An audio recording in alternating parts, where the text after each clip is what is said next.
Hello friends, welcome to my channel Rustic Endeavor. Today I'm going to discuss about the difference between present perfect and past indefinite and future perfect and future indefinite.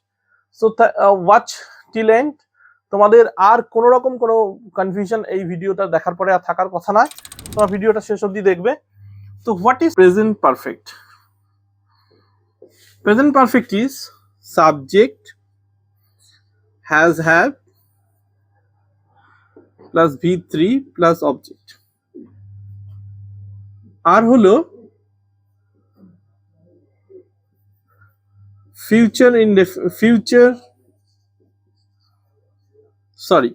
past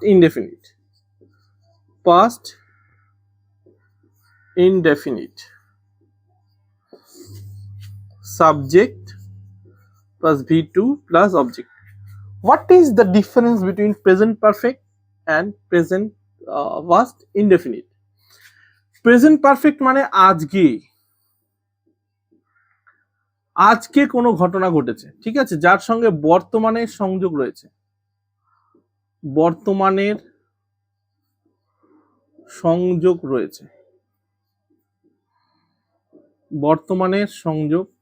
রয়েছে। আর past indefinite মানে অতীত,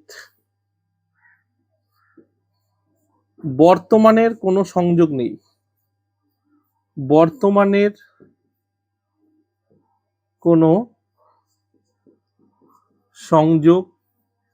নেই, তো আজকে আমি সারাদিন যত কিছু করেছি সবকিছুই হলো প্রেজেন্ট পারফেক্ট। আর আজকে বাদ দিয়ে গতকাল বা তার অনেক আগে বা তার আগে যত কিছু আমরা করেছি সেগুলো হচ্ছে পাস্ট ইনডেফিনিট। যেমন আমি খেয়েছি, I have eaten। আবার আমি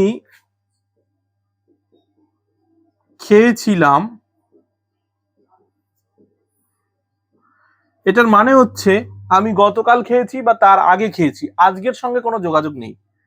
I ate, কিন্তু I have eaten এর সঙ্গে বর্তমানে সংযোগ রয়েছে, মানে আজকে আমি কাজটা করেছি, ঠিক আছে। আজকে কোনো কাজ করা হলে সেটা আমরা প্রেজেন্ট পারফেক্ট দিয়ে ইউজ করব, সেটা হলো ছি, ছে ইত্যাদি বোঝাবে। আর অতীতের ক্ষেত্রে পাস্ট ইনডেফিনিটের ক্ষেত্রে খেয়েছিলাম, লাম, ছিলাম, খেয়েছিলাম, নাম অর্থে লাম, লুম ইত্যাদি অর্থে আমরা পাস্ট ইনডেফিনিট ব্যবহার করি। তো এবার চলে যাই আমরা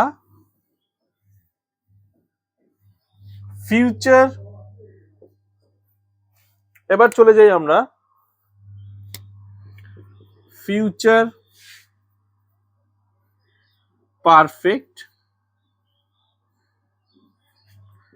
and future indefinite। ফিউচার পারফেক্টের গঠন কি?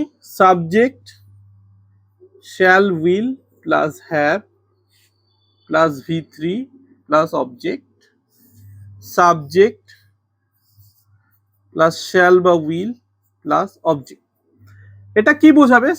ফিউচার পারফেক্ট কি বোঝাবে? Future by the time before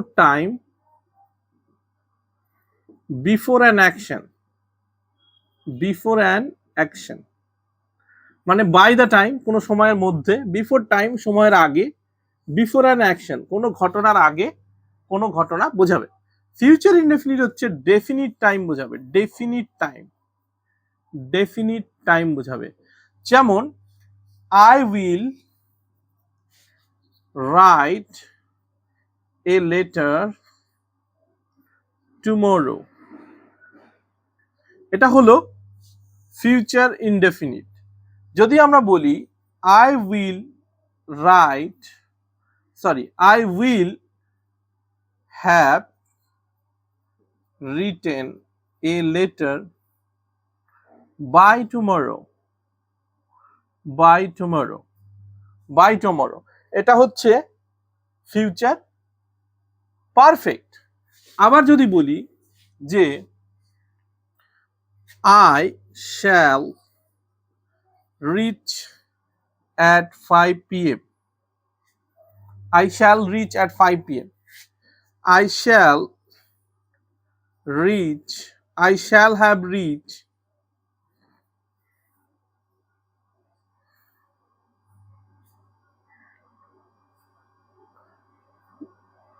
before 5 p.m. I shall have reached before 5 p.m.